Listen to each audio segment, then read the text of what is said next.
Ang daming klase ng pag-ibig. May puppy love, may first love, true love. Ang mga yan ay mga pag-ibig na matatawag nating nade-develop mula sa wala. Pero may isang klase ng love na biglaan. At ito ang love at first sight, mga kapuso. Ikaw, sa palagay mo ba ay magiging totoo ang pag-ibig na mula sa unang pagkikita? Dear Papa Dudut, ako po si Elliot, masasabi kong maayos na ang buhay ko sa ngayon. Dahil bago pa man pumasok ang pandemya ay dalawang magkasunod na pagsubok na ang dumating sa buhay namin. Una ay nawalan ako ng trabaho dahil sa pagsasara ng kumpanyang pinapasukan ko.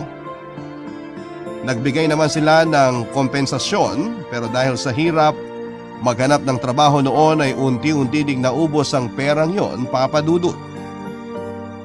Saka naman dumating ang ikalawang pagsubok.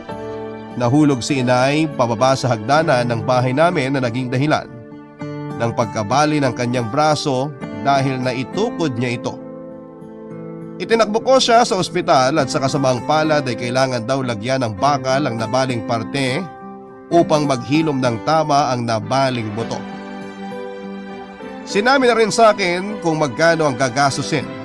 Hindi naman madalian ang operasyon pero hindi din pwedeng mapatagal pa dahil baka hindi na maganda ang lagay ng braso ni nanay. Isang araw papunta ng ospital ay hindi ko alam kung ang nangyari sa akin ay sagot sa problema ko o isang pagsubok ng katatagan. Sa sinakyan kong jeep ay may napulot akong isang wallet. Ako lamang ang sakay ng jeep ng oras na yon, kaya wala nang ibang pwedeng pagtanungan kung may nakahulog ba ng wallet na yon. Binuksan ko ang wallet para malaman kung kanino ito at nagulat ako nang makitang maraming tig-1,000 sa loob nito. Natigilan ako, Papa Dudut, pero hindi sa akin ang perang yon kaya kailangan kong isole. Nakita ko sa wallet ang ID na may address at may cellphone number din. Kaya pagbaba ko ng jeep sa tapat ng ospital ay agad kong tinawagan ng numero na nasa wallet.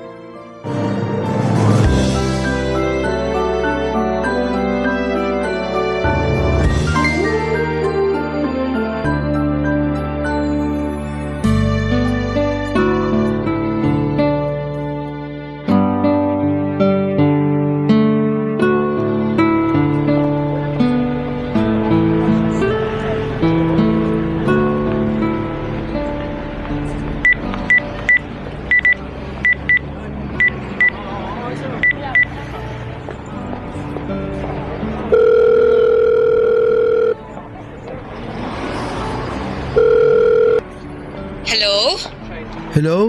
Ito po ba si Miss Nola? Opo, ako nga po. Sino po ito? Si Elliot po to. Napulot ko kasi tong wallet nyo kanina sa jeep. Ay, naku, salamat naman. Kanina pa ako nag-aalala eh. Salamat. Sino po pala ito? Elliot po. Ay, naku Elliot, thank you talaga. Welcome po. Saan ko po ba isusoli tong wallet? Naku, wag ka mag-alala. Ako na lang ang pupunta sa'yo. Nasaan ka ba ngayon? Nandito lang po ako sa ospital. Dadalawin ko lang po sandali nanay ko. Tapos pwede na po ako makipagkita sa inyo. Ospital? Nasa ospital din ako. Saang ospital ka? Ay, sorry ha. Nahulog kasi yung tumbler ko. Nandito po ako sa ospital ng... Kayo po ba yung nasa lobby na may pinupulot na tumbler? Nakakulay pulang damit? Ako nga. Nandito ka din? Nasaan ka? Eto po, palapit na sa inyo. Naka-asul na t-shirt po ako. Grabe naman ang coincidence na to. Elliot? Uy, ikaw si Elliot, di ba? Po? Opo. Kanina okay lang na pinopo mo ko kasi hindi pa kita nakikita. Eh halos magkaedad lang pala tayo eh, kaya wag mo na akong poin. Ay sorry po. Ibig kong sabihin, sorry Miss Nola. Miss pa nga ako, pero Nola na lang. Palabiro pala kayo. Minsan lang.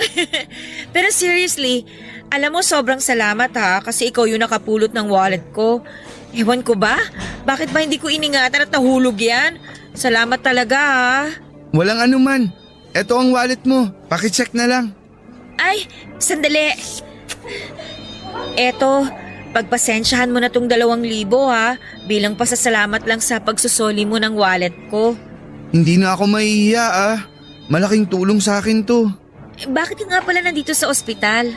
Anong sakit mo? Magpapacheck up ka rin ba? Hindi ako. Nandito nanay ko. Nabalian siya ng buto sa braso. Kailangan niyang operahan. Kaya malaking tulong tong bigay mo pandagdag sa operasyon niya. Ganun ba? Teka. Eto, idagdag mo pa tong 2,000 dyan. Nako, masyado na atang malaki tong pabuya mo. Okay lang yan. Ang mga taong katulad mo dapat tinutulungan din. Sige, kakapalan ko na uli ang mukha ko Tatanggapin ko to. Oo, sige, kunin mo na.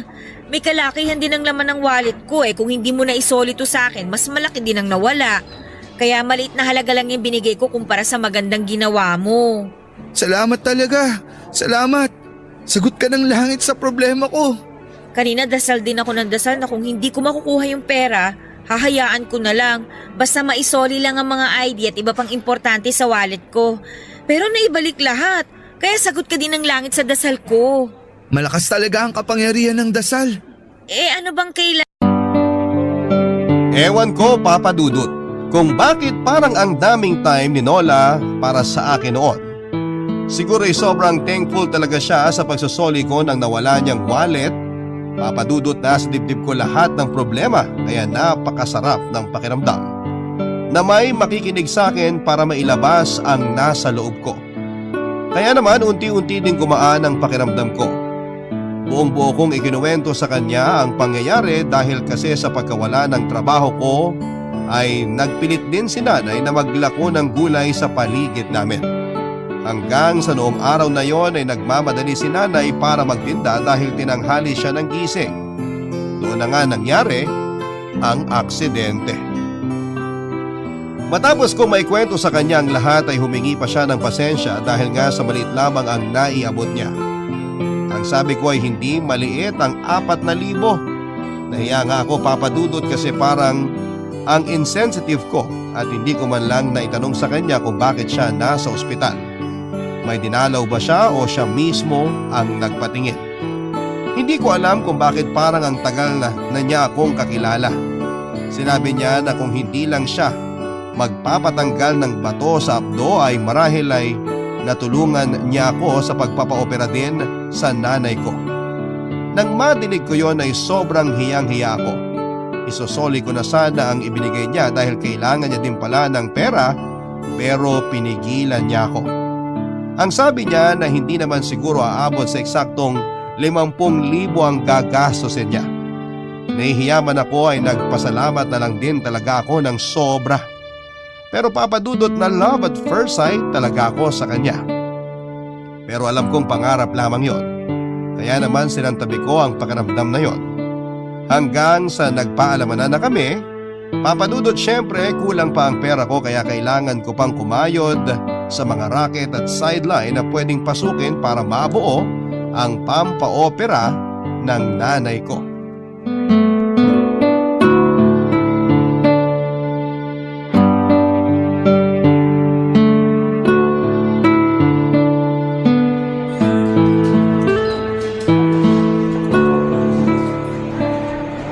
Kumusta po kayo, Nay? Okay naman ako, anak. Huwag ka na masyadong mag-alala. Masakit pa po ba? Hindi na masyado, anak. Binigyan ako ng gamot kanina kaya medyo nawala na ang kirot. Nay, huwag niyong tiisin Kung may nararamdaman kayo, sabihin niyo agad. Baka mamaya daw makalipat na tayo sa ward. Pasensya ka na, Nay Dito na muna tayo sa hallway. Anak, sa bahay na kaya ako magpagaling? Nay, hindi pwede. Mas mabuti na dito. Nandyan lang ang mga doktor at madaling tanungin kung may maramdaman man kayo. Anak, masyado ka nang nag-aalala. Baka ang sarili mo naman ang mapabayaan mo. Alam kong pagod ka kakahanap ng trabaho tapos binigyan pa kita ng problema. Nay, aksidente ang nangyari. Hindi po kayo nagbigay ng problema. Kung nag-ingat lang ako, hindi sana mangyayari to. Nay, mag-concentrate na lang kayo sa pagpapagaling. Hayaan nyo na ang pag-iisip sa akin. May tatawid natin to. Kayo na nga din ang nagsabi sa akin nung mawalan ako ng trabaho na pagsubok lang yun para mas lalo tayong lumakas. Kaya magpalakas kayo, Nay, para mas lumakas pa ako. Oo, anak. Konti na lang, Nay, mabubuo ko na ang pampaopera nyo. Kanina, nakapulot ako ng wallet. Ang daming lamang pera. Naku, anak. Nay, huwag kayong mag-alala. Hindi ko po inangkin yung pera. Isinoli ko po. Mabait po yung may-ari, Nay. Binigyan ako ng 4,000 pabuya. Hindi na ako nahiya, Nay. Kinuha ko na. Napakabait naman ng taong yun. Kita mo, anak, ang kabutihan sinusuklian talaga. Nay, alam nyo ba? Hindi lang siya mabait. Maganda pa. Aba, parang ang tamis ng ngiti mo sa pagkakasabi na maganda siya. Hindi po ah. Elliot! Nola, Bakit nandito kayo? wala pa kasing bakante sa ward. Pero mamaya baka makalipat na kami doon. Anak, Ay, sorry Nay. Nola, siya pala ang nanay ko. Nay, siya yung sinabi ko sa inyong may-ari nung wallet na napulot ko. Nice to meet you po. Kumusta po kayo? mabuti-buti na, Iha. Salamat ha. Totoo pa lang sabi ng anak ko. Bukod sa mabait ka na, maganda ka talaga. Nay, Ikaw ha? Baka binebenta mo na ako sa nanay mo ha? huwag ka maniwala dyan kay nanay. Palabiro talaga yan eh. Kumusta ka pala? Anong sabi ng doktor? Ayun, kinuhanan niya ako ng mga test. Bukas ko malalaman ang resulta. Sabi pa niya, parang baka hindi ko na raw kailanganin magpa-opera. Baka kayanin naman daw ng gamot. Naku, Iha. Makakaasa ka sa dasal ko na sana hindi ka na nga operahan. Salamat po. Pasensya na po, hindi po yata nasabi ni Elliot yung pangalan nyo. Andeng ang tawag sa akin, pero tawagin mo na lang akong Nanay Andeng.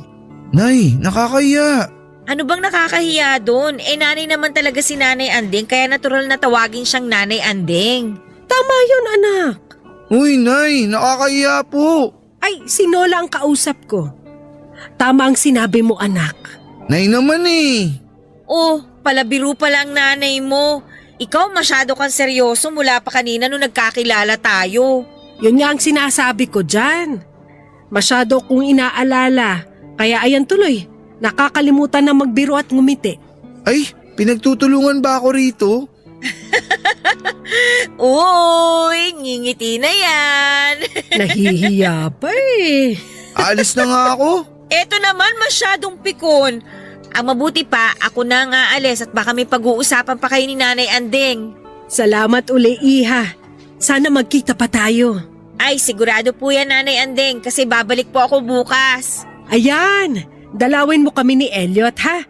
Napakasaya mong kausap eh. Hindi lang yun, tignan mo at napakasaya ng itsura ni Elliot ngayon. Nay, ano ba? Nakakahiya. Alis na po ako. Nanay Andeng, may sinabi ba sa inyo ang doktor kung bawal sa inyong prutas? Ha? Parang wala naman. Bakit, Iha? Sige po, magdadala po ako bukas ng prutas. Wag na, Nola. Nakakahiya na eh. Hindi naman para sa'yo yung prutas, para kay Nanay Anding yun. Sa bagay. Ikaw, dadalang kita ng masarap na siopaw dun sa amin. Pwede din ba kayo ng siopaw, Nanay Anding? Dadalang ko din kayo, ha? Ikaw ang bahala, anak. Sige po, habol pa po ako sa trabaho ko. See you po tomorrow. Alam mo, bagay kayo. Si nanay parang ewan.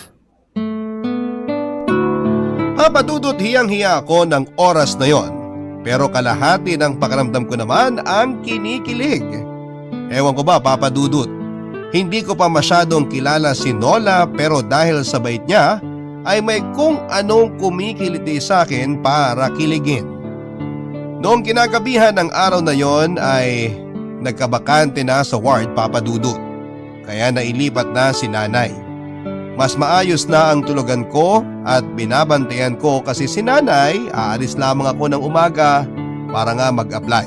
Babalik na lang uli ng tanghali. Nag-message kaagad ako kay Nola na nakalipat na ng kwarto si nanay. Kasi baka kung sakaling talagang pupunta siya kinabukasan ay alam na niya kung nasaan kami. Isa pa ay parang gustong gusto ko nang mag-mensahe sa kanya. Pero hindi ko alam ang sasabihin kaya noong nakalipat si nanay ay binalita ko kaagad sa kanya. Sumagot naman siya nang masaya siya at hindi na sa hallway nakapwesto si nanay. Gusto ko pa sanang mag-follow up ng message pero ewan. Bakit pinanghihinaan ako ng loob?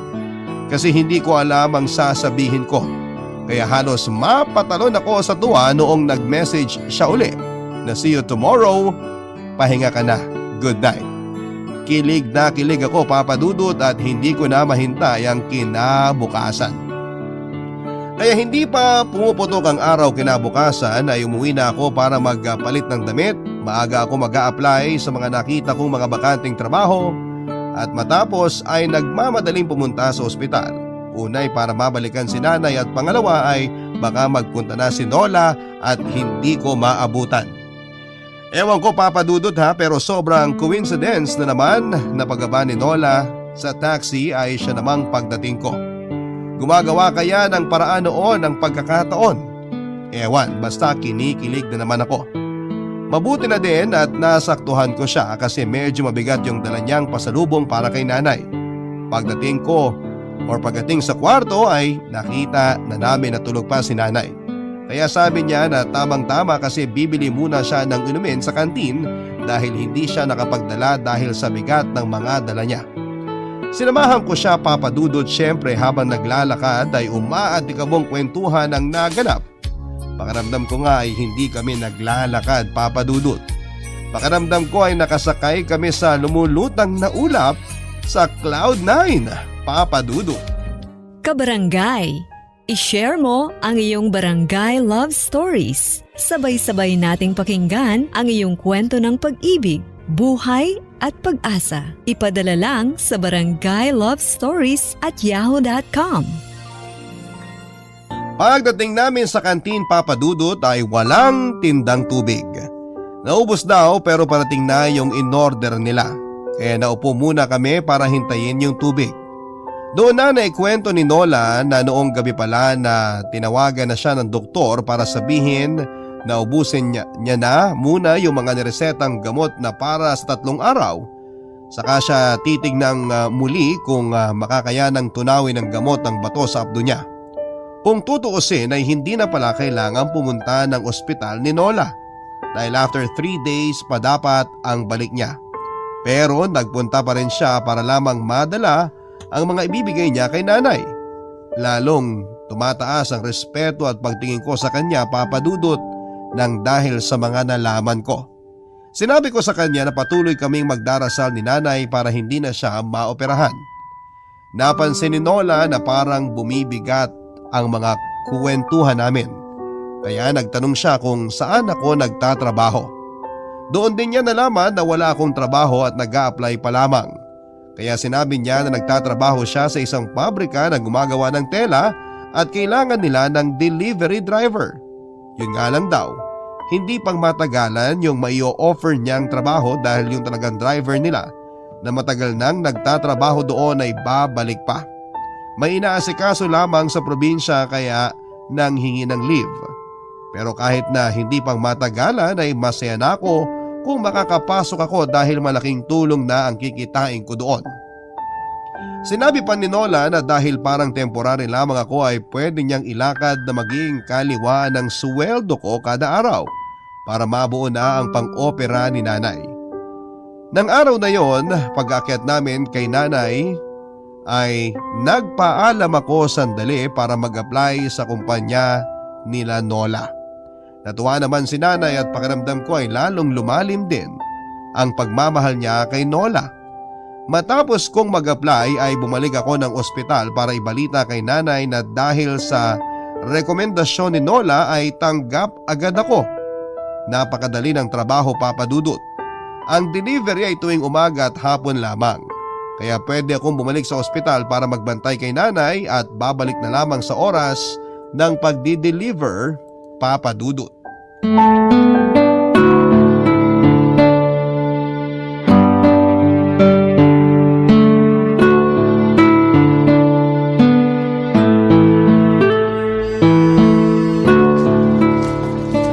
Nakakahiya. Ikaw pa ang nagbayad ng taxi. Ano ba?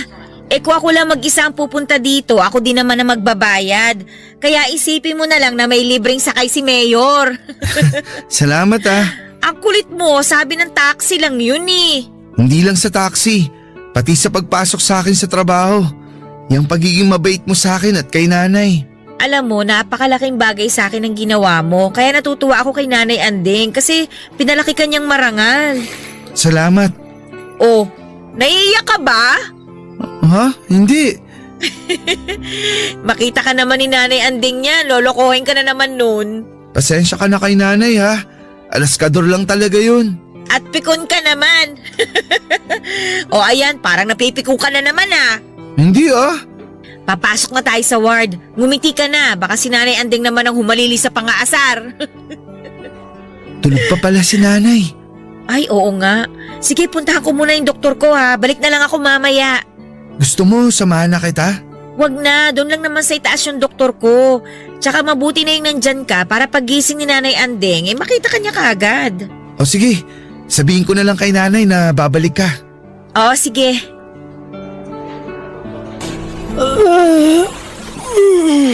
Nay, may kailangan po kayo?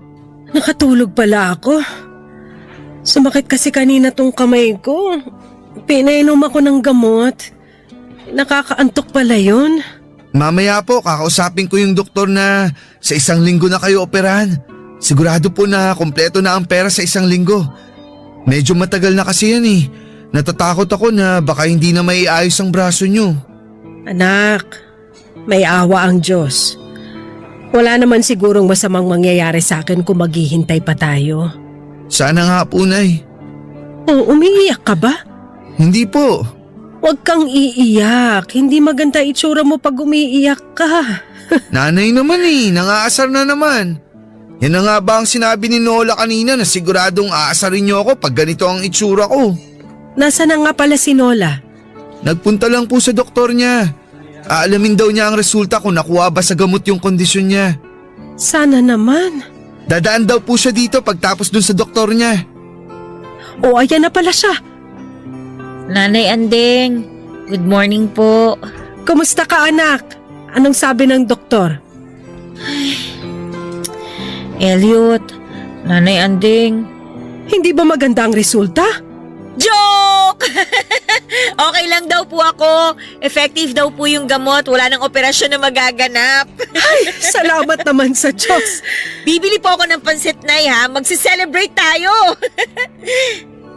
Oh, Elliot, may nasabi ba akong masama? Bakit malungkot ka? Ah, wala. May naalala lang ako. Masaya ako na hindi ka na ooperahan. Napahiya ako noon, Papa Dudut, kasi sobrang saya ni Nola pero ang lungkot ko. Bigla ko kasing naisip na sana ay pwede din yon sa nanay ko. Na hindi na niya sana kailangang operahan pa. Kaso ay hindi.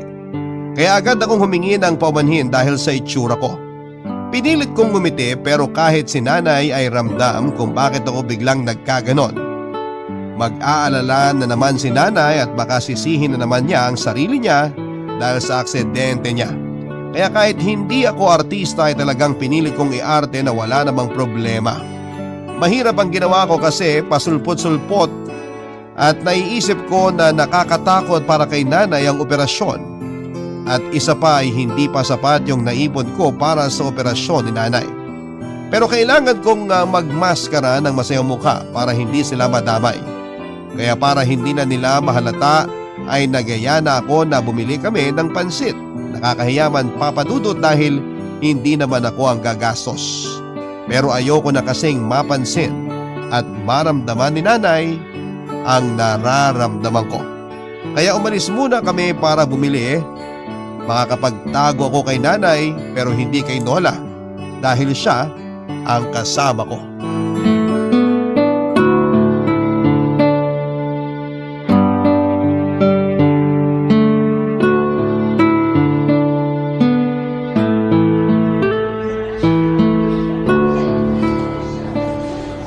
Oh, tayo na lang dalawa. Baka naman pwede mong i-share yan. Ha? Ang alin? Ito naman, maang-maangan pa. Hindi kita maintindihan. Alam mo, sinabi sa akin nung pahinante mo sa kumpanya na magaling ka daw na driver. Pero ang masasabi ko, hindi ka magaling na artista. Kasi halatang-halata ka kaya. Koko nga naramdaman ko di mas lalo na si Nanay Andeng. Nanay mo yun Sorry. Sige lang, ilabas mo lang yan. Masamang kinikimkim yan. Iyak mo lang. Si nanay kasi. Natatakot ako. Ang tagal na nung kamay niya. Kailangan nang maoperahan. Mamaya, kausapin natin yung doktor. Kung pwede nang operahan si Nanay Anding bukas. Sabi ng doktor, dapat daw talagang operahan. Kaso hindi ko pa kaya. Huwag ka na mag-alala, may paraan doon. Paano? Hindi ba hindi ko na kailangan magpa-opera? So yung pera na in-advance ko sa opisina, hindi naman pwedeng isoli ulit. Kaya yun na lang ang gamitin natin para mapa-opera si Nanay Anding. Ha? Pero ikakaltas nila sa iyon. Baka wala kang swelduin. Hindi naman nila ikakaltas yun ng buo. Uunti-unti nila yun hanggang mabuo. Halos hindi ko na mararamdaman na kinakaltas sa akin yun. Pero hanggang sa Biyernes na lang ako sa trabaho sa kumpanya nyo. Baka matagalan bago kita mabayaran ng buo. Alam mo, kung sisingilin ko din naman sa'yo, syempre hindi buo. Hulug-hulugan mo na lang din. Hindi ko alam kung sasabihin ko. Pero salamat. Kailangan ko yung inaalok mong tulong. Bukas na bukas pagka-deliver ng umaga, mag-iikot uli ako para mag-apply ng trabaho. Huwag ka na mag-ikot, baka mahilo ka pa. Ha? Uy, natatawa sa joke ko. Baka mamaya magmukha na akong baliw dito. Umiiyak tapos tatawa.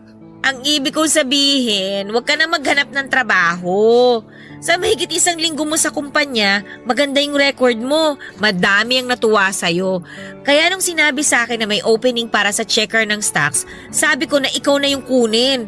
Kaya bukas na bukas, pagkatapos mo mag-deliver sa umaga, may interview ka sa HR. Ano lang naman yun, for formality na lang. Pasok ka na sa trabaho. Kaya sa Lunes, simula ka na bilang checker. Totoo ba yan? Hindi, joke lang. Ano ka ba? Ang haba ng sinabi ko para maging joke yun, no? Oo, totoong totoo. Kaya bumili na tayo ng pansit para sa double celebration. Nola, salamat. Sobrang maraming salamat. Hindi ko alam kung paano ako makakabawi sa'yo. Madali lang makabawi. Pag okay ka na sa trabaho, yung unang sweldo mo, treat mo kami ni Nanay Anding ng pansit. Pansit lang? Gusto mo samahan ko na ng cake? Samahan mo na din ng ice cream. Sige, deal. Tara. Ay, sandali lang ha. Sagutin ko lang to. Oh, hello. Hello, Nola. Kamusta ka? O ano naman na nakain mo at bigla mo akong kinumusta? Ito naman, mainit ka agad ang ulo. Jerry, madami kasi akong ginagawa Ano bang kailangan mo? Kukumustahin lang sana kita.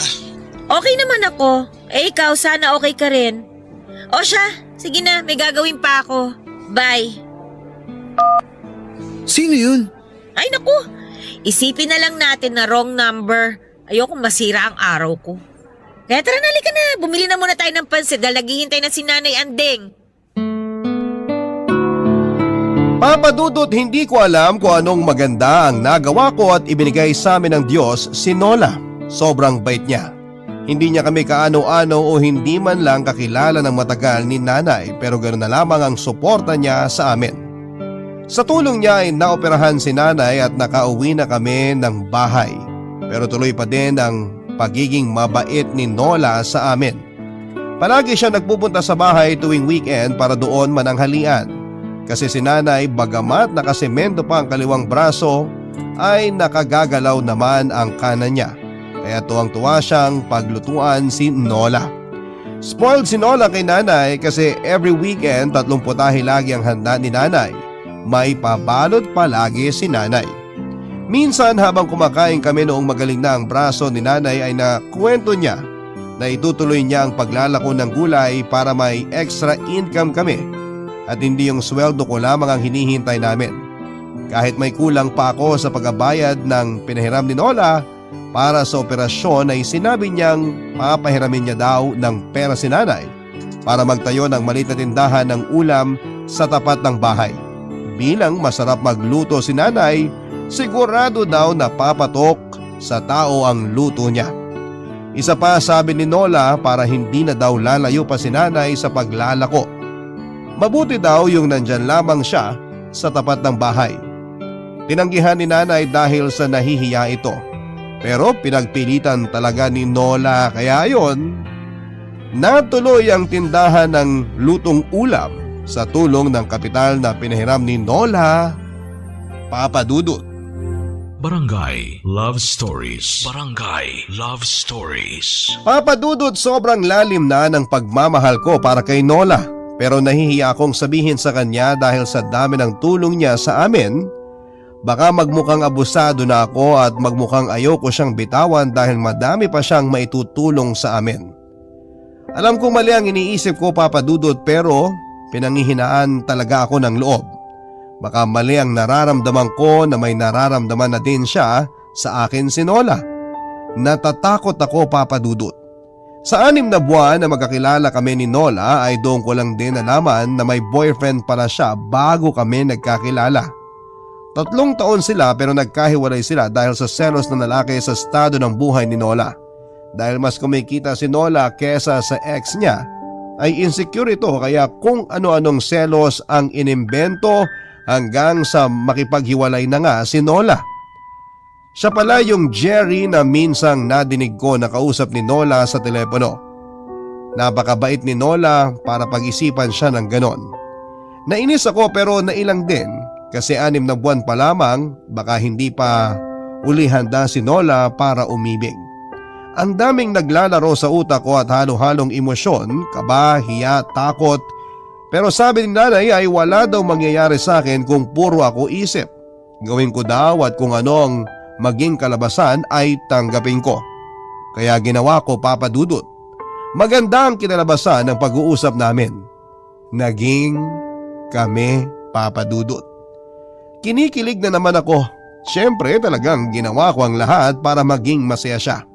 Makalipas nga ang 6 na buwan pa ay niyaya ko na siyang magpakasal, Papa Dudut.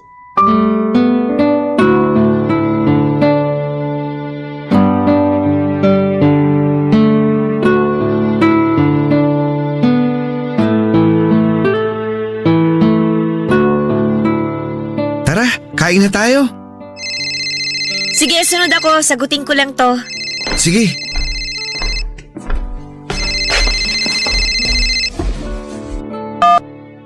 Hello? Grabe naman yung pagkakahilo mo.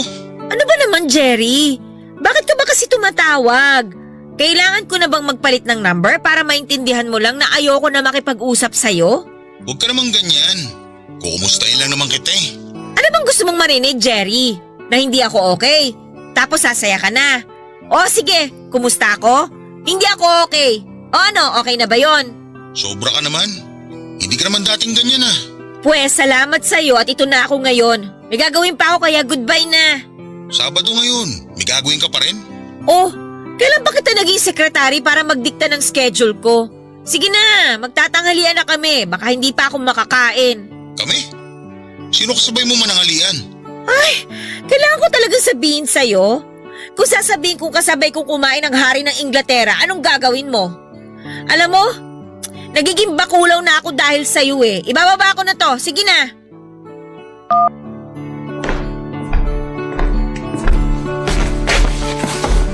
Wow! Nanay Andeng, ang dami naman ang niluto nyo. Syempre, espesyal na araw to eh. Ano pong meron? Ha? Hindi ba 1 taon na mula nung maoperahan si nanay? Kaya ayan, naganda siya. Oo nga, tama. Ay, oo nga no. Tara, kumain na tayo. Magdasal muna tayo. Sa ngalan ng Ama, ng Anak at ng Espiritu Santo. Panginoon, salamat po sa inyong mga pagpapala at higit sa lahat, salamat po sa aming buhay. Amen. Amen. Kain na. Nahihirapan ako mamili ng uunahin ko kasi alam ko masarap lahat yan eh.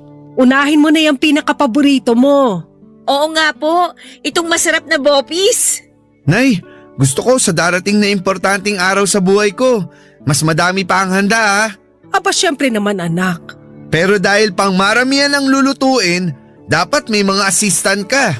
Yung tagamando ka lang kung anong ilalagay. Kung kailan haluin, may tagagayat ng mga sahog. Para po hindi kayo pagod na pagod. Dahil importante po kayo sa okasyon na yun. Tama ka anak, dapat maganda ako. May pinag-uusapan po ba kayo na hindi ko alam? Imbitado ba ako dyan? Naku anak, hindi ka lang imbitado, ikaw pa ang star. Nakakatawa po yung ako yung star. Ikaw talaga anak. Bakit po? Dahil ikaw lang naman ang natatangi at nag-iisang star sa puso ni Elliot. Po? Anong ibig sabihin ni nanay? Nola, papayag ka bang maging asawa ko? Ha? Kung hindi ka pa handa, maiintindihan ko. Ano bang sinasabi mo? Handang-handa na ako, no? Kinikilig ako. Nay, nakakahiya. Tatlo lang tayong nandito. Kanino ako mahihiya? Nakakahiya kay Nola. Bakit ba? Masaya si nanay eh. Bakit? Hindi ka ba masaya? Ha? Masaya, syempre. Sobrang saya. Naku Nola anak, kailan ba kami pwedeng mamanhikan sa inyo? Dapat formal nang hingi ni Elliot ang kamay mo sa mga magulang mo. Kung kailan niyo po gusto, Nay. Sasabihan ko lang naman sila. Ayan sige, wag na kayo magluto, magdadala na lang kami. Ay sige po, gustong-gusto din ni nanay at tatay ang luto ninyo. O Elliot, kailan mo balak? Kahit bukas po, para maplano na agad ang kasal. Sige, mamamalengke na ako mamaya. Nay, wag na kayo magluto. Ang dami nitong hinanda nyo ngayon, no? Initin na lang natin bukas. Ano ka ba, nakakahiya naman sa mga magulang mo? Hindi po. Hindi naman po sila maselan kung bagong luto o iniinit ang pagkain. Kasi ganun pa rin naman ang sume. Masarap pa rin kasi luto nyo pa rin naman ito. O sige, pero gagawa ko ng leche flan para may matamis tayo. Kasing tamis ng ngiti ng anak ko. Yee! Ang dami niyong plano. Kasama pa ba ako dyan? Natapos ang araw ng pamamanhikan namin ni Nanay Papadudut. Masaya din ang mga magulang ni Nola at hindi naman sa pagbubuhat ng bangko Papadudut pero natutuwa talaga sila sa akin ang mga magulang niya dahil mabait daw ako, masipag at magalang. Siya nga pala Papadudut, babalikan ko lang para klaro.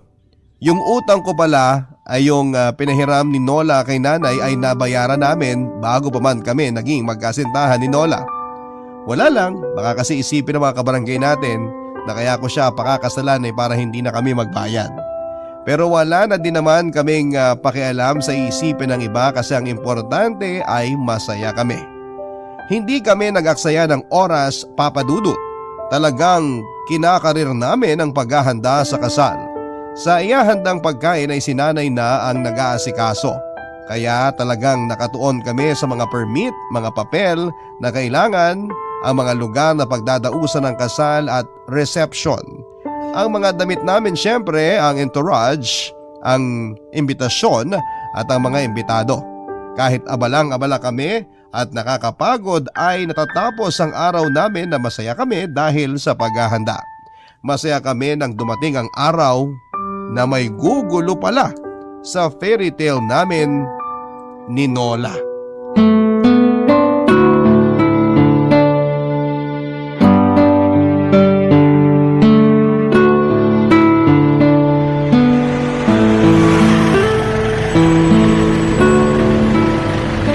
Sinilip mo yung design ng damit ko, no?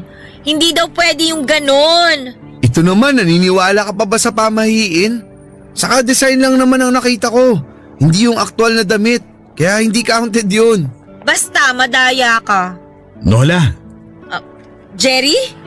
Jerry? Siya yung ex-boyfriend ko. Nola, pwede ba tayo mag-usap? Sorry pare ha.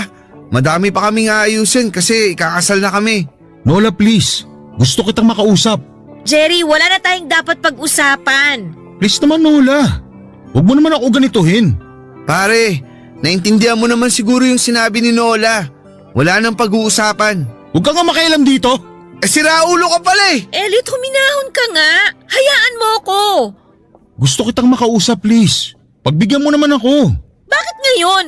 Nung panahon na gusto kitang makausap, hindi mo ako pinansin. Ngayon gusto mo makipag-usap sa akin?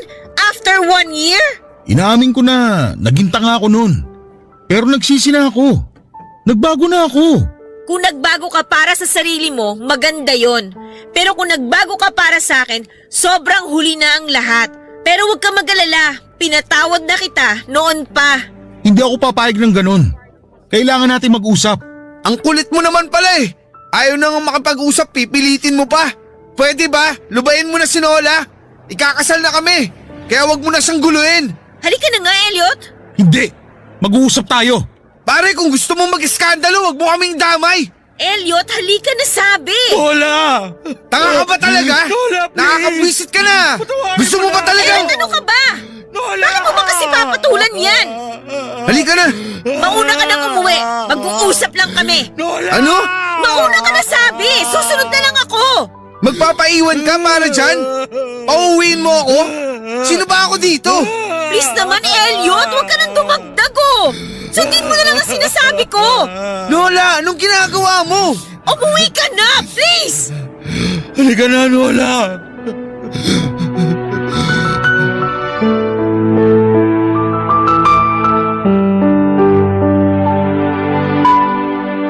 Durog na durog ang puso ko noon, Papa Dudut.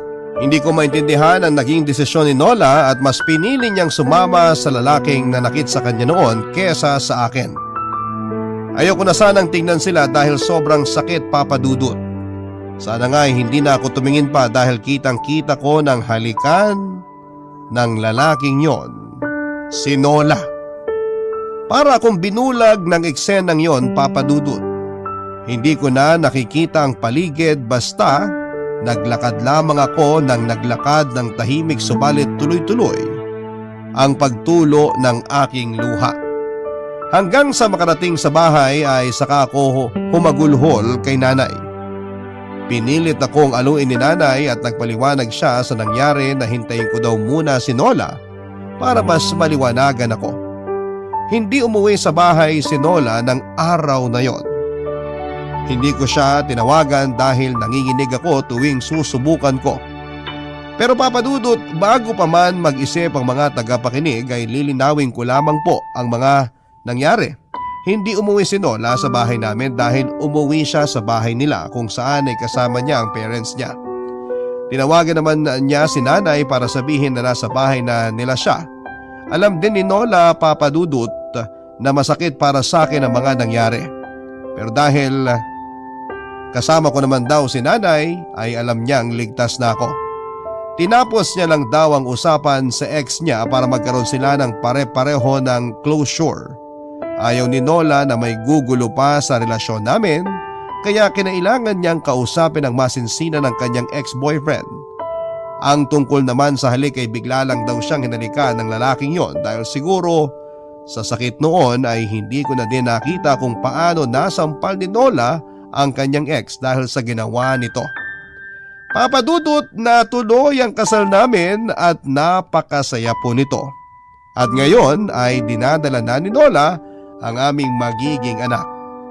Maraming salamat po, Papa Dudut. Sana po ay may napulot sa storyang ito kahit konti ang mga tagapakinig ninyo. Ang inyong forever kapuso at kabarangay, Elliot. Barangay Love Stories.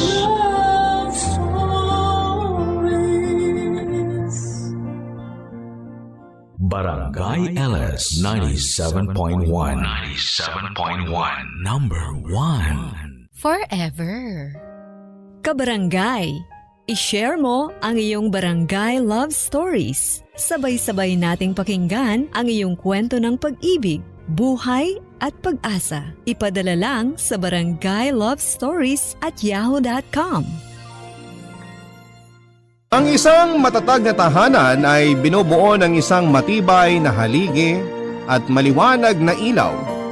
Kaya ito tumatagal at nagiging tirahan ng isang pamilyang puno ng pag-ibig na pang forever. Pero kung ang nangungupahan sa isang bahay ay unti-unting kinakain ng anay, ay ibang usapan na ito at dapat nang pag-isipan para isalbagin yung pamilya.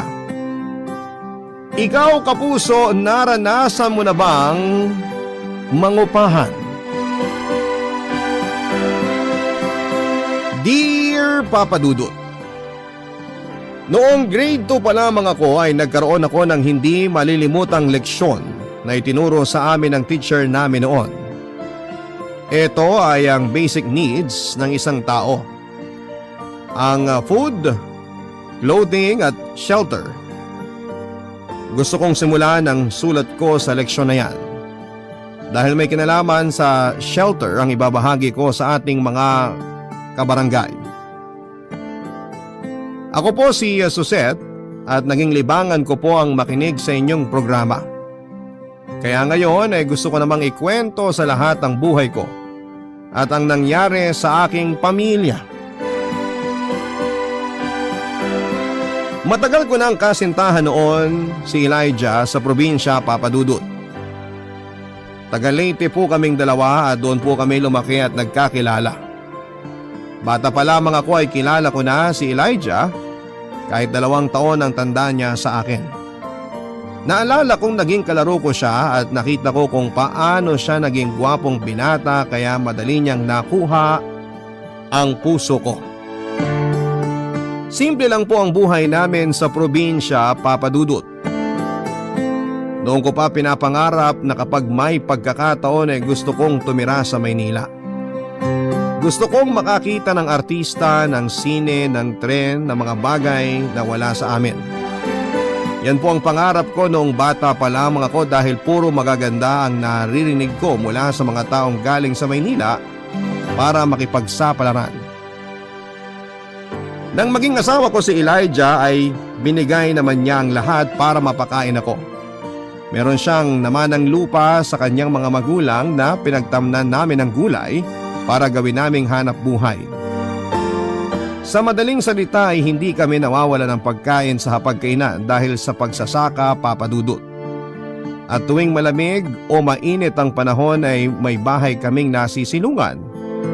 Pero sa isip ko ay ayaw kong tumanda na doon na lamang kami ng mga anak ko.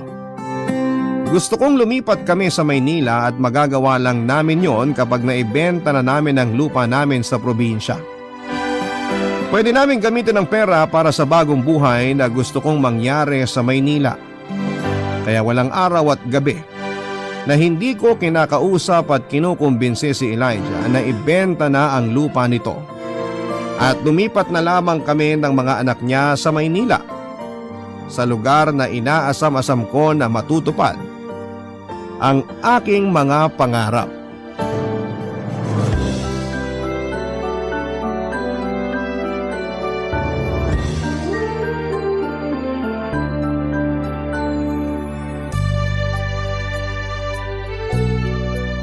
Mahal, pwede ba tayong mag-usap? Oo naman. Tungkol saan, mahal? Tungkol sa sinasabi ko sa'yo. Mahal, hindi ba napag-usapan na natin ang tungkol dyan? Magtatalo na naman ba tayo? Mahal, sige na. Ayan ka na naman eh. Ano namang gagawin natin sa Maynila?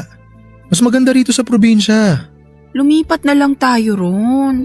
Ibenta na natin to para doon na lang tayo sa Maynila. Hindi pwede yan. Dito na ako lumaki. Dito na Mas tayo. magiging maganda ang buhay natin sa Maynila dahil maraming opportunity doon. Natitiyak kung gaganda ang buhay natin doon. Hindi tayo sigurado dyan, Suzette. Wala tayong tinapos. Wala tayong makukuhang matinong trabaho doon. Ito na nga ang plano, makinig ka. Kapag naibenta natin itong lupa na minana mo, magne-negosyo tayo doon. Negosyo? Ano namang negosyo? Naaalala mo si Mrs. Cruz? Sabi niya, sa sidewalk lang daw siya nagbibenta ng kung ano-ano. Pero malaking kinikita niya doon. Nakita ko nga nung umuwi siya, ang ganda ng suot at may mga alahas pa. Iba kasi talaga kapag nasa Maynila na tayo. Gusto ko rin na doon na mag-aral ang mga anak natin para kapag lumaki na sila, malapit na lang ang mga school na pang-college. Sige na, mahal. Ay, pag-iisipan ko yan. Hanggang ngayon yan pa rin ang sagot mo sa akin, pag-iisipan. Hanggang kailan? Isipin mo na ngayon, Elijah. Ayokong dito sa probinsya tumanda. Ayokong tumulad sa mga tao rito na ipinanganak at mamamatay din dito nang hindi man lang nakatikim ng buhay sa Maynila. Gusto kong iparana sa mga anak natin yung nakikita ko sa TV. Hindi nga tayo nakakasiguro sa magiging buhay natin doon. Mahal naman. Pwede bang makontento na tayo dito sa probinsya? Wala naman tayong problema dito eh. Anong walang problema? Itong mabuhay dito, hindi ba to problema para sa'yo? Gusto ko lang naman makatikim na mamuhay sa syudad. Gusto kong maranasan yun at ng mga anak mo. Hindi mo ba alam na maraming nagbibigay ng scholarship sa Maynila para sa mga anak mo? Mahal. Puro ka mahal. Kung mahal mo talaga ako at ang mga anak mo, iisipin mo kami at ang kinabukasan namin. Mamaya na natin pag-usapan yan. Maghapunan na muna tayo. Ayokong kumain hanggat hindi ka sumasang-ayon sa gusto ko. Ibenta mo na kasi tong lupa mo. Pero pamana to ng mga magulang ko sa akin. Sayang naman. Anong gusto mo? Mabulok na lang kami rito sa lupang to? Gusto mong mag-araro ang mga anak mo hanggang sa pagtanda nila? Makasarili ka, Elijah! Sarili mo lang ang iniisip mo! Hindi totoo yan, mahal. Kayo, kapakanan nyo ang laging iniisip ko. Ang akin lang naman kasi, wala tayong kasiguraduhan sa magiging buhay natin doon. Natatakot ako na baka may mangyaring masama sa atin. Naririnig mo naman sa mga balita, di ba? Marami nga ako nabalitaan na bigla na lang may sinaksak sa gilid ng kalsada doon eh. Kahit naman dito sa atin may mga ganyan. Nung pista nga ng bayan, hindi ba nagkagulo rin? May sinaksak din doon? Walang pagkakaiba sa sinasabi mo. Kung yan ang inaalala mo, nasa atin na yon. Mag-iingat tayo. Ayoko rin naman na may mangyaring masama sa pamilya natin. Kaya pakiusap, pumayag ka na. Ay, ito ba talaga ang gusto mo? Sigurado ka na ba rito? Oo. Kaya ibenta mo na yung lupa mo para makalipat na tayo ng mga anak mo sa Maynila. Sige na. Ibenta na natin kung yan ang gusto mo. Ibig sabihin? Oo, pumapayag na ako. Lilipat na tayo sa Maynila. Talaga ba? Ibibenta mo na tong lupa? Papayag ka na, mahal? Oo na. Tawagin mo na yung mga anak natin para makakain na tayo. Salamat, mahal. Hindi ka nagkamali sa ginawa mong desisyon. Sana nga, mahal.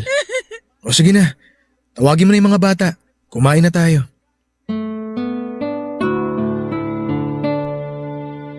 Noong narinig ko ang pagpayag ni Elijah sa kahilingan ko ay sobrang saya ko talaga, Papa Dudut. Napatalon pa nga ako sa tuwa at sa wakas ay matutupad ko na ang mga pangarap kong sa Maynila na tumira. Labis ang saya ko dahil ang perang makukuha namin mula sa lupa ay pwede kong ibili ng mga alahas at damit. Yun po ang nasa isip ko ng panahon na yon, Papa Dudut. Naiinggit kasi ako sa mga babaeng nakakapangasawa ng may kaya dahil nakapagsusuot sila ng magandang damit at mga alahas. Hindi tulad ko na walang abubot sa katawan dahil mahirap lamang kami. Hindi naman ako nagsisi na si Elijah ang pinakasalan ko, Papa Dudut, dahil mahal ko siya. Kung naging mayaman lang talaga siya ay iba rin siguro ang naging buhay namin ng mga anak ko. Normal lang naman sigurong mag-isip ng mga ganito lalo na't may mga araw na nanliliit talaga ako sa katayuan namin sa buhay bilang mahirap. Lalo na sa bansa natin na sobrang hirap umasenso kung pagsasaka ang ikakabuhay mo. Ilang buwan din ang hinintay namin bago nagkaroon ng buyer ang lupa namin. Nang makuha namin ang bayad sa lupa ay agad kaming nag-alsabalutan ng aking pamilya papunta sa Maynila. Naisip ko noon na sa wakas ay magiging maganda na ang buhay namin. Nakahanap kaagad kami ng isang apartment, Papa Dudut. Hindi siya kalakihan pero malapit po ito sa EDSA. Sa Makati nakakalula ang tayog ng mga gusali at ang mga magagarang sasakyan na dumadaan. May nakapagsabi rin sa akin na sa mga matataas na gusali nakatira ang mga mayayaman. At ang tawag nila sa mga yon ay kondo. Kung may sapat na pera lamang kami ay tiyak na sa kondo ang gusto kong tirhan. Pero okay na ako sa apartment na pagmamay-ari ni Alberto. Nasa 40s na siya at unang napansin ko sa kanya ay ang malilikot nitong mga mata. Para niya akong hinuhubaran sa bawat titig niya habang kinakausap namin siya ng asawa ko sa unang araw ng paglipat namin sa bahay.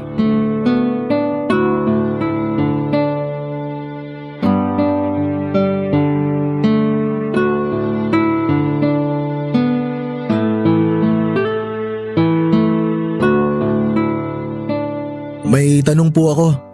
Sa inyo po ba tong bahay na pinapaupahan nyo? Sa akin nga. Ito ang naipundar ko matapos ang mahabang panahon ng pagiging OFW ko. OFW po pala kayo. Ang yaman nyo pala. Iba rin po talaga kapag nakapag-abroad, no? Maswerte lang ako. Siya nga pala, meron pala kayong sariling metro ng kuryente at tubig. Paalala lang, dapat on time kayo magbayad sa upa, kuryente at tubig. Ha? Opo, Mang Alberto. Bigla naman sumakit yung tuhod ko sa narinig ko. Uwi na lang itawag nyo sa akin. Huwag na Mang Alberto. 48 lang ako eh. Sige po kuya, pasensya na po. Ano nga ulit pangalan ng asawa mo? Suzette po. Hindi ba Suset? Kuya lang dapat? Opo kuya, salamat po. Maganda po itong pwesto ng bahay, malapit po sa EDSA. Nakita ko nga na malapit din to sa simbahan at mga bilihan. Naparenovate ko na rin tong bahay saka nagpalagay ng extension. Talaga po? Oo. Buti hindi ko talaga to binenta. Plano ko sanang ibenta to nun eh. Kuya, magpapahinga na po muna kami. Salamat po sa pagsalubong sa amin. Sige. Kung may kailangan kayo, katukin nyo lang ako. Diyan lang naman ako nakatira sa katabing bahay. Sige po, salamat. Ingat po kayo.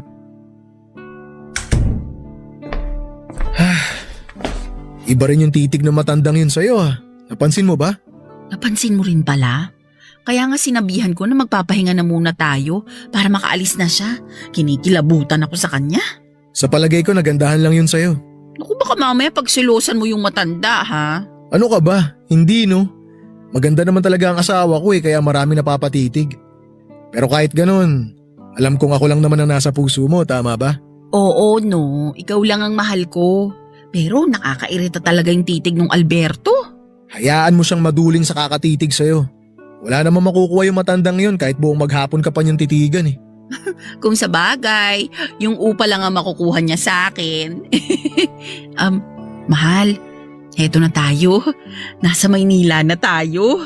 Akala ko sa panaginip ko lang mararanasan tong pangarap ko na to. Pero naging totoo na. Salamat, mahal. Ganyan kita kamahal. Ngayon, ang kailangan ko na lang gawin, maghanap ng trabaho. Sigurado naman akong makakahanap ka.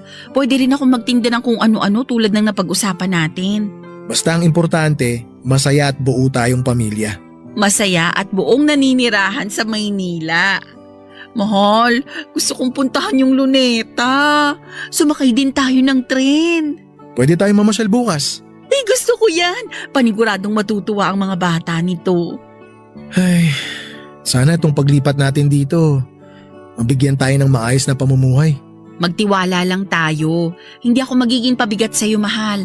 Pangako, hahanap din ako ng pagkakakitaan dito. Marami ditong pagkakakitaan, hindi tulad sa probinsya. Alam mo na. Sa bagay. Pero alam mo, namiss ko agad yung hangin sa atin. Hindi pa ata sanay yung ilong ko sa usok ng sasakyan. Masasanay ka rin. Hindi naman naaabot ang usok dito. Basta isarado lang natin ang mga bintana. Tama. Basta, mamasyal tayo bukas ng umaga. Punta tayo sa Luneta. Yay! Salamat, mahal! Namasyal nga kami ng pamilya namin sa Luneta, Papa Dudut. First time naming sumakay ng tren sa tulong ni Alberto na siyang nagturo sa amin kung paano sumakay nito at makapunta sa Luneta. Nakita ko sa mga mukha ng anak ko ang saya ng araw na yon. Sobra ang pagkamangha ko sa laki ng Metro Manila, Papa Dudut. Ang ganda ng Luneta, malaki at parang sinasabihan ako nito na matutupad ko ang lahat ng pangarap ko sa aking sarili at sa pamilya ko. Hindi rin natiis na puntahan ang Divisoria at nakabili ako kaagad ng damit na gustong gusto ko doon. At peking alahas na kung titingnan mo ay parang totoo talaga.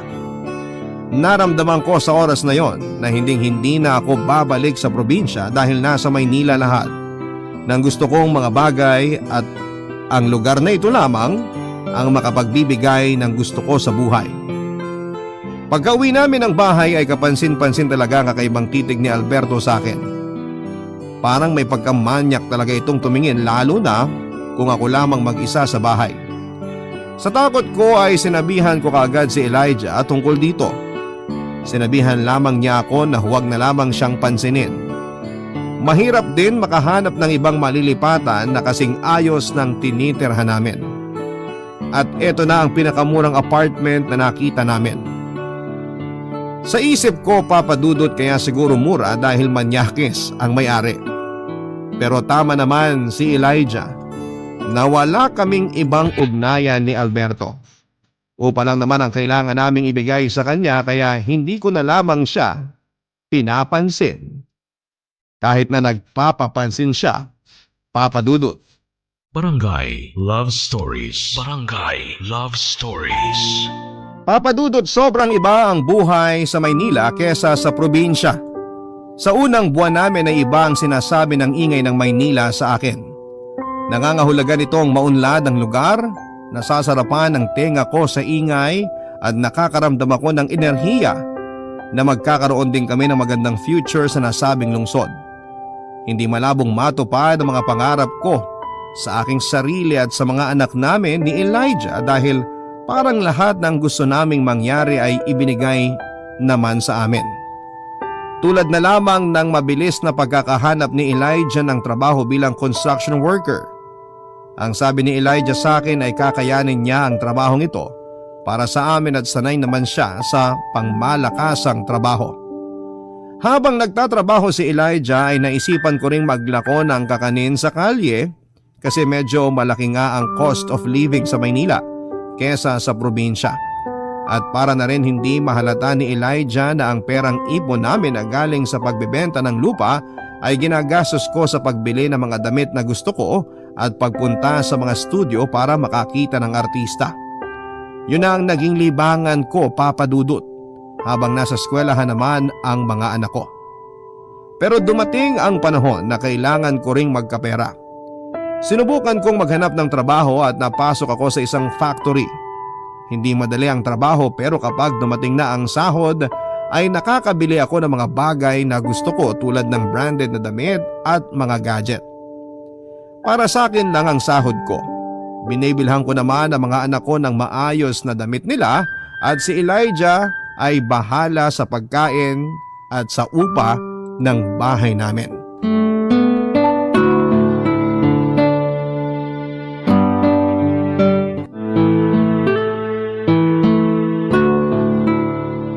Mahal, itong baon mong pananghalian baka malimutan mo. Mabuti na yung may baon ka para hindi ka na bumili. Salamat, mahal ah. Kailangan natin magtipid ngayon. Malapit na naman maningil si Kuya Alberto ng upa. Ay, singila na naman pala. Ayoko pa naman siyang harapin. Naiirita pa rin ako sa pagmumukha niya eh. Hayaan mo na yung tao. Ang importante, hindi ka naman niya inaano. Mga alas 5 ng hapon, nandito na ako. Ako nang bahala sa mga bata pag uwi nila galing eskwelahan. Sige mahal. O, sige na, kailangan mo nang umalis para iwas traffic. Matraffic pa naman ngayon. O sige mahal, una na ako ha. Pakis nga. Ingat ka pagpasok sa trabaho, mahal ha. Bye-bye. Bye mahal, ingat ka.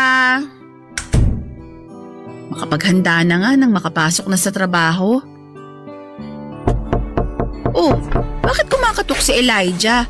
Mahal, may naiwan ka ba? Oh, Mang Alberto, kayo pala. Bakit naman parang nakakita ka ng multo dyan, Suset? Nagulat lang po ako. Akala ko asawa ko yung kumakatok eh. Nagpunta ako rito para ipaalala sa inyo na malapit na ang due date ng renta nyo. Sana wag naman ma-delay. Parati na lang kayo na-delay. Kaya nyo pa bang umupa rito? Pagpasensyahan nyo na lang po pero makakabayad din po kami kaagad. Nakikita kong panay-bili mo ng damit at sapatos tapos na-delay kayo sa upa. Alam nyo naman na may kanya-kanya tayo pangangailangan. Kaya umaasa ako makakapagbayad kayo ng upa sa oras. Sige po Mang Alberto, pasensya na. Di ba sabi ko wag mo na akong tawagin Mang Alberto? Kuya na lang. Ganyan na ba talaga ako katanda sa'yo? Hindi pa naman ako matanda. Gumagalang lang po. Nakakaasiwa eh. Parang tingin ko mukha akong uugod-ugod kapag tinatawag niyo ako ng ganyan. Malakas pa kaya ako. Pero kung ayaw mo akong tawagin kuya, Alberto na lang. Ha? Ay sige po. Susubukan ko pong tandaan na tawagin kayong kuya. Basta wag niyo na pong masamain yung tawag ko sa inyo. Paggalang lang po yun. Talaga bang ginagalang mo ko? Oo naman po. Eh bakit hindi ka makatingin sa mga mata ko? Po?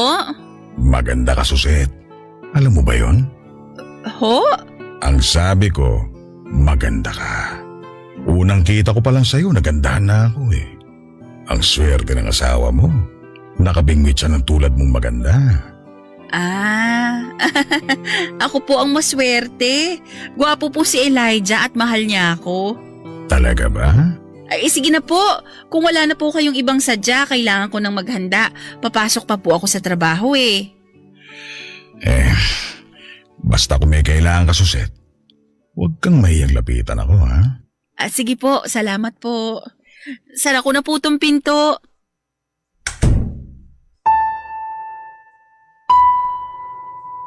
Papa Dudut, gusto ko na noong sigawan si Mang Alberto ng mga oras na yon. Kinikilabutan kasi ako sa kanya tuwing magkausap kami na para bang may balak siyang gawin sa akin.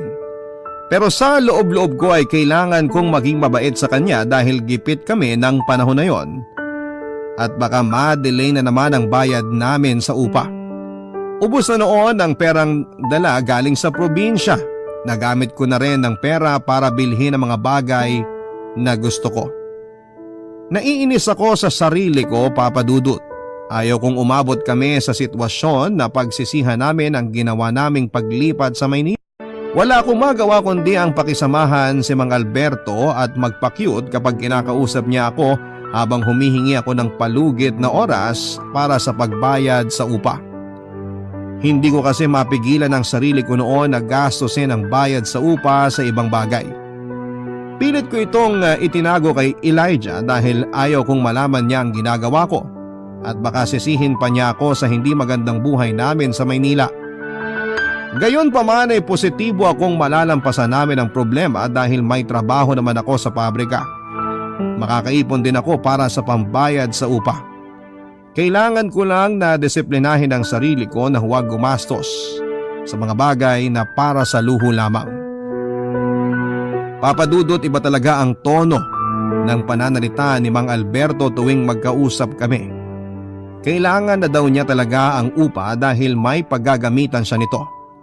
Siyempre, ginawa ko pa rin ang makakaya ko na pakiusapan siya pero may iba siyang sinabi sa akin para hindi na ako maghirap sa paglikom ng pera na pambayad sa upa. Ang sabi niya sa akin ay ibigay ko na lamang ang katawan ko sa kanya. Ito ang magiging pambayad ko sa upa. Pero tumanggi ako, Papa Dudut. Hindi ko kaya ang hinihingi niya. Mga ilang beses din niya akong kinukulit pero hindi ako nagpatinag. Sinubukan ko siyang sindakin at nag-warning na ipapabarangay ko siya kapag pinilit niya ang gusto niya. Ayaw kong malaman ng asawa ko na hindi kami nakakabayad sa upa dahil ang alam ni Elijah ay nakapagbabayad kami. Hindi alam ng asawa ko na ang perang pambayad sa upa ay nagagamit ko na at hindi ko binabayad sa upa, Papa Dudut.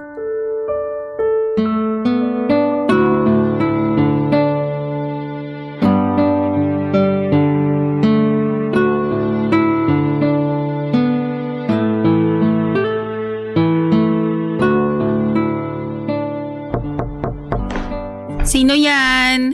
Ako to, si Alberto. Pwede mo ba akong pagbuksan? Ano bang kailangan mo? Bakit ka na naman nandito? Pwede bang buksan mo muna tong pinto para makapag-usap naman tayo na maayos? Pumasok ka. Salamat, Suset. Pwede bang sa susunod na linggo na lang yung upa namin? Pangako babayaran ko na talaga. Ilang beses ka nang nangako na magbabayad. Pero hanggang ngayon wala pa rin eh. Promise talaga sa susunod na linggo, makukuha mo na yung bayad. 4 na buwan na kayo hindi nagbabayad. Sabi mo sa akin, huwag akong magsabi sa asawa mo pero hindi na maganda tong nangyayari. Aba, malaking pera rin yung 4 na buwan na renta. Alam ko, kaya nga nagmamakaawa ako na pagbigyan mo pa ako eh. Hahanap ako ng paraan para makabayad sa'yo. Bigyan mo lang ako ng oras kahit 1 linggo lang. Bakit kasi hindi mo na lang tanggapin yung inaalok ko sa'yo? Bawat araw na nakikita kita, hindi ko matiis na hindi manabik sa'yo eh. Gusto kitang mahalikan at maangkin, Suset. Pwede ba huwag ka nga magsalita ng ganyan? Eh di kung ayaw mo, sige, magbayad ka na. Kailangan ko yung pera bukas. Kung hindi ka pa magbabayad, yung asawa mo sisingilin ko. Alberto naman, huwag naman ganun. Magagalit sa akin si Elijah kapag nalaman niyang hindi pa kami bayad sa upa. Aba, hindi ko na problema yon. Suset, simple lang naman yung kondisyon ko para makabayad ka na. Ibigay mo yung sarili mo sa akin. Simple? Anong simple ron? Kailangan ba talagang umabot sa ganito? Wala kang perang pambayad eh. Kung gusto mo talaga makabayad sa upa, gawin mo yung gusto ko. Sige na, umayag ka na, Suset. Sandali, ano ba? Huwag mo nga akong hawakan. Sige, tanggihan mo pa ako. Kapag ako napuno, ipapabarangay ko kayo. Gusto mong malaman ang asawa mo ginagawa mo? Suset, ako na lumalapit sa'yo para mawala na yung problema mo. Umayag ka ng maikama kita. Wala naman dito si Elijah at mga anak mo eh. Solo natin ito bahay. Walang makakaalam ng gagawin natin. Walang makakakita. Tayong dalawa lang. Oh, ano? Payag ka na? Basta ipangako mo sa akin na walang makakaalam nito. Siyempre naman. Atin natin lang ito. Ano? Pumapayag ka na ba, ha? Oo, payag na ako. Pero pag may nakaalam nito, malalagot ka sa akin. Magtiwala ka sa akin. Secret lang natin ito. Sige na, tapusin na natin to. Ang ganda mo talaga, Suset. Pagkatapos nito, bayad na kami sa upa ha. Oo, bayad na kayo. Ano ba hinihintay natin? Tara na dun sa kwarto.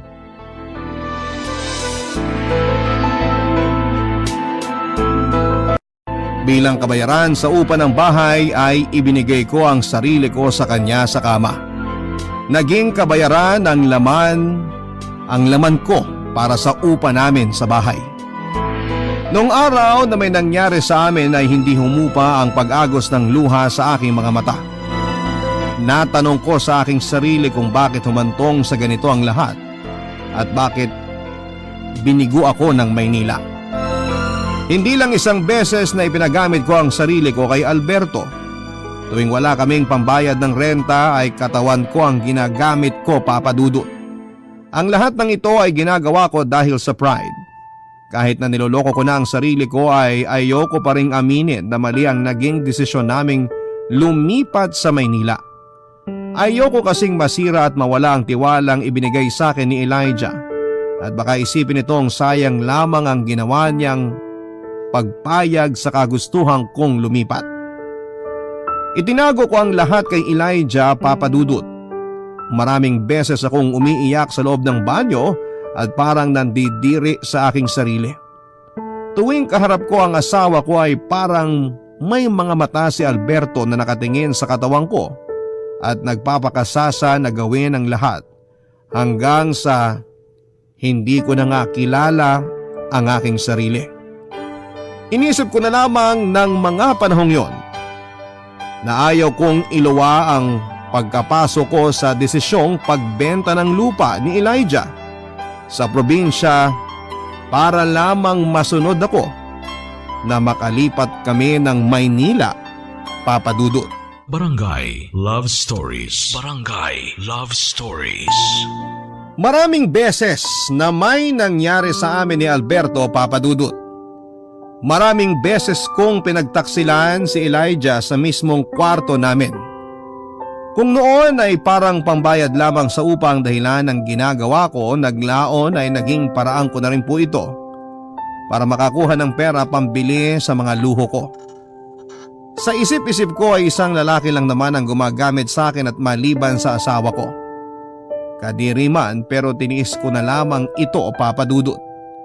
Hindi pwedeng umuwi kami ng probinsya at hindi pwedeng magmukha kaming mali sa desisyon. At ayaw kong pagtawanan kami ng mga taong kilala namin sa probinsya. Ayaw kong makarinig ng anumang salita galing sa kanila. Naging rutina ng bawat araw ko na kapag wala si Elijah ay doon ako kay Alberto. Ako naman ang inuupahan niya. Siya naman ang nagbabayad ng pera para matikman lang ang sandali na inaangkin niya ang buo kong katawan. Sa loob-loob ko ay maalis din ang dumi kapag naliligo na ako. Para sa akin ay isang trabaho lang ang lahat. At wala namang nakakaalam nito at may mga oras na nagtataka si Elijah kung bakit Nakakabili ako ng mga gamit at alahas para sa sarili ko at sa mga anak namin. Ang sabi ko na lamang ay galing ito sa sahod ko sa pabrika at mura lamang ang bili ko. Ang mga alahas naman ay hulugan. Wala siyang kaalam-alam na pinapaupahan ko na rin ang sarili ko kay Alberto. Pero dumating ang araw na kinakatakutan ko ang mahuli kaming dalawa ni Alberto ng asawa ko.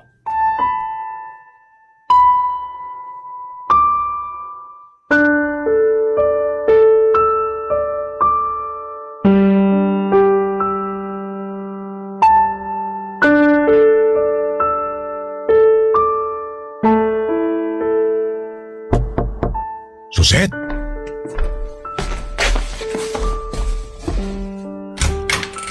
Pumasok ka na, dali. Baka may makakita pa sa'yo. Sobrang miss na kita. Gigil na ako sa'yo. Ikaw naman, para kang aso na hindi nakakain ng ilang araw. Siyempre, iba ka kasi. Sandali lang. Pwede bang doon na sa kwarto? Ingat naman tayo. Tandaan mo, pareho tayong malalagot kapag nahuli tayo. Alam ko naman yun. Ilang beses na natin itong ginagawa. Pero hindi ko talaga mapigilan ang sarili ko. Natatakam pa rin ako sa'yo. Alam mo nang siste, amin na muna yung bayad mo. Ito naman, hindi naman kita tatakasan. Babayaran kita. Nung isang araw nga nakalimutan mong magdala ng pera. Dali na, may mga bibilin pa ako mamaya. May nakita ako sa mall, ang ganda, bagay yun sa akin.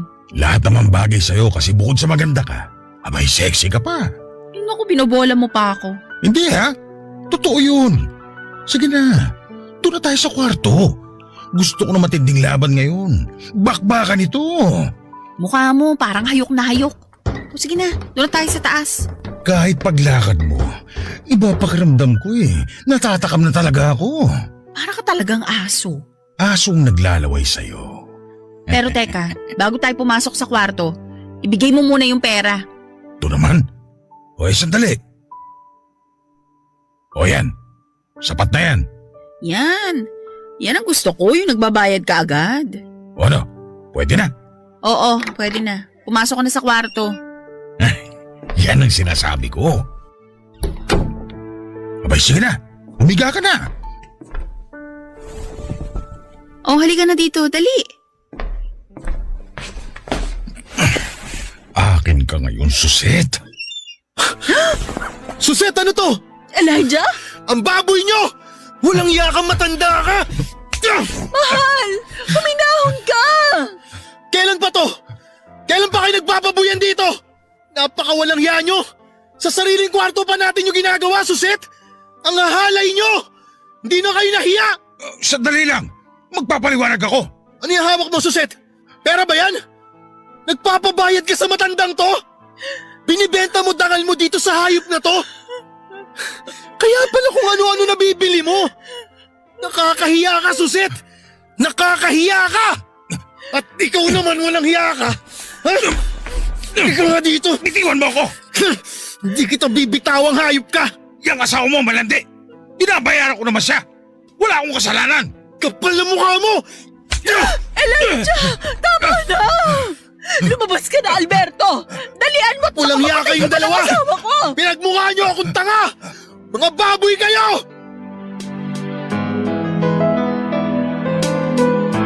Halos gusto ko na lamang na lamunin ako ng lupa sa tagpong yon, Papa Dudut. Grabe ang bugbog na inabot ni Alberto. Ayaw siyang tigilan ni Elijah sa kakasuntok. Kinailangan pa naming humingi ng tulong para lamang matigil ang dalawa sa pag-aaway nila. Hiyang-hiya ko sa sarili ko sa isang iglap ay hindi lang nabunyag kay Elijah ang ginawa namin ni Alberto kundi pati na rin sa mga kapitbahay namin. Ito na nga siguro yung kabayaran ng kasinungalingan at mga katarantaduhang ginawa ko para lamang mabili ko ang mga gusto ko. Isa akong material girl na hindi naaayon ang paraan para makuha ang bagay na gusto ko. Hiyang-hiya ko sa mga anak ko dahil nagkaroon sila ng inang tulad ko na kumapit sa pera at kayang gumawa ng kababuyan para lamang sa mga material na bagay. Iniwan ako ni Elijah at isinama niya ang mga anak namin. Nanliit ako sa sarili ko, Papa Dudut. Hindi ko maipaglaban ang mga anak ko dahil wala rin akong mukha para bawiin ko sila. Dahil tama ang sinabi ni Elijah na wala akong magandang asal na pwede kong ituro sa mga anak ko dahil sa nagawa kong kasalanan. Nabahira ng dignidad ko bilang isang ina nila. Pero hindi ko matiis na hindi ko kapiling ang mga anak ko. Kaya naman pinuntahan ko sila sa kanilang nilipatang bahay. Isa itong maliit na bahay sa squatters area. Naiyak ako pagkakita ko sa lugar. Hindi po ito ang pinapangarap ko para sa kanila. Hindi ito ang Maynila na pinangako ko sa mga anak ko. Nanlumo ako sa mga naging kalagayan namin, Papa Dudut. Kung hindi kami lumuwas ng Maynila at hindi namin ibinenta ang lupa sa probinsya, ay hindi siguro umabot sa ganito ang lahat. Pero nandito na ito at dapat ko itong harapin. Ang masakit bilang isang ina ay yung hindi ko makita ang mga anak ko, Papa Dudut. Nilayo sila dahil sa kasalanang nagawa ko. Walang paglagyan ng sakit sa puso ko at parang pinagsakloban ako ng langit at lupa sa mga nangyari sa akin. Huli na noong malaman kong binalik na pala sa Leyte ni Elijah ang mga anak ko. At alam na rin ng mga kamag-anak niya at pamilya ko ang nangyari sa amin.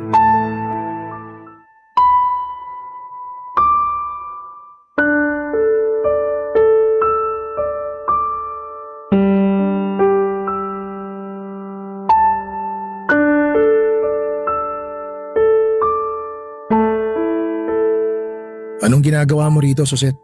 Gusto ko lang makita yung mga anak natin. Namimiss ko na sila. Ganun ba? Buti nahanap mo kung nasan ako. Tinanong ko yung tiyahin mo. Sabi niya dito ka raw sa pinsan mo tumutuloy. Elijah, ina ako.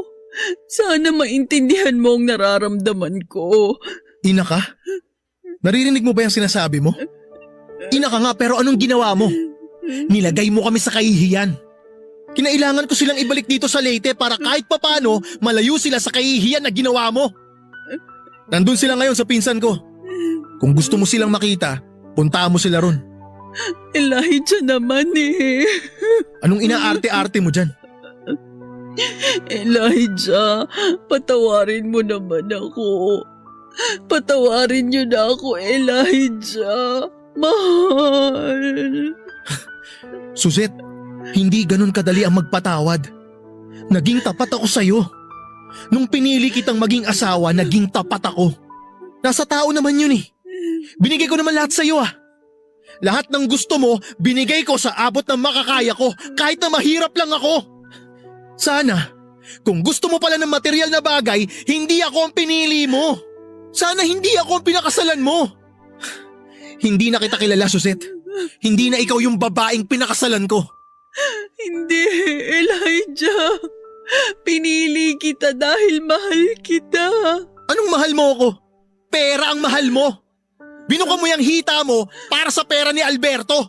Oo na, humilata ako. Ibinuka ko ang mga hita ko. Pinagamit ko ang katawan ko sa malisyosong may-ari ng inuupahan natin. Aminado naman ako ron. Nagipit lang ako. Totoo ba itong naririnig ko? Nagipit? Rason ba yan para gawin mo yun? Tama ba yun, Suzette? Tama bang magpakababa ka at umabot ka sa punto na pati katawan mo ibibenta mo? Nabulag lang ako sa material na bagay, pero mahal ko kayo. Ikaw at ang mga anak ko. Kayo ang buhay ko. Mahal? Umalis ka na, Suzette, abang kaya ko. Alam mo, tiniis ko ang sumbat sa akin ng mga kamag-anak ko para lang masunod ko yung gusto mo. Yung pangarap mo na tumira sa Maynila. Wala na akong uuwian dito sa Leyte kasi nga binenta ko yung lupa ko para sa kapritsyo mo. Wala na rin akong pwedeng pagkakitaan ngayon. Wala na. Wala na yung pinamana sa akin ng mga magulang ko. Lahat ng yun nangyari nang dahil sa'yo. Tama ka sa lahat ng sinabi mo. Kasalanan ko to. Mali ang desisyon nating pumunta sa Maynila. Mali ang akala ko na makapagbibigay yun ng magandang buhay sa atin. Hindi ko naman inasahan na hahantong sa ganito ang lahat eh. Alam mo kung ano yung mas nakakahiya? Yung ginawa mo. Pinaupa mo yung katawan mo kay Alberto. Kapal ng mukha mo! Alam mo ba kung gaano kasakit yun? Sobrang sakit nun, Suset. Kasi mahal na mahal kita eh. Mahal na mahal ko kayo ng mga anak ko. Pero dahil sa ginawa mo, wala nang natitira ni katiting sa puso ko na pagmamahal para sa'yo. Sinira mo lahat, Suset. Sinira mo ang pamilya natin. Sinira mo! Tatanggapin ko lahat, Elijah. Totoo na sinira ko nga ang pamilya natin. Sinira ako dahil sa ambisyon ko, dahil sa mga pangarap ko. Nasilaw ako sa mga material na bagay. Naghangad ako ng hindi ko pala kaya. Sobrang tayog ng gusto kong marating pero heto, sa putikan ako bumagsak. Sige na, Suset, umalis ka na. Wala na tayong pag-uusapan. Umalis ka na dahil ayoko nang makita ang pagbumukha mo! Tama talagang nasa huli ang pagsisisi, Papa Dudut. Hindi mali na sinisisi ko ang desisyong pumunta kami sa Maynila. Ang mali ay ang pagkakahumaling ko sa mga material na bagay. Hindi ako naging masinop sa pera at kung marunong lamang akong magpigil ay hindi sana humantong sa ganito ang lahat. Kung ginamit ko lamang sa tama ang perang galing sa pagbebenta ng lupa ay hindi sana humantong na pati sarili kong katawan ay benenta ko. Dahil hindi ko kayang umuwi sa probinsya ay lumipat at kumuha ako ng maliit na kwarto na aking inuupahan. At dahil sa hindi rin ako na-renew sa pabrika ay napilitan ako mamasukan bilang kasambahay, Papa Dudut. Okay na rin sana ang lahat pero nalaman kong buntis ako at si Alberto malamang ang ama nito dahil ang alam ko ay nag-iingat na si Elijah na mabuntis ako. Nagsusuot siya ng proteksyon tuwing may nangyayari sa aming dalawa. Dahil para sa kanya ay tama na ang 2 anak para mabigyan niya ng mabuting kinabukasan. Kaya po ako sumulat sa inyo ngayon dahil litong-lito ako. Wala namang kasalanan ng bata kaya nag-decide akong ipagpatuloy ang pagbubuntis ko sa kanya. Mabuti't mabait ang mga amo ko at hindi nila ako tinanggal kahit na buntis ako. Ang hiling ko lang sa ngayon ay sana'y magkaayos na kami ni Elijah. Alam kong hindi na tulad ng dati ang magiging tingin niya sa akin pero gusto kong magkabalikan kami at gusto kong magkasama kami ng mga anak ko. Gusto kong buo kami ng pamilya ko. Gusto kong magsimula uli kami. Hanggang dito na lamang po ang kwento ko, Papa Dudut, at sana po ay matulungan ninyo ako sa katanungan ko sa buhay. Ang inyong forever kapuso at kabarangay, Suset. Nagustuhan ng iyong napakinggan? Ituloy yan via live stream sa www.gmanetwork.com/radio. Barangay LS 97.1 Forever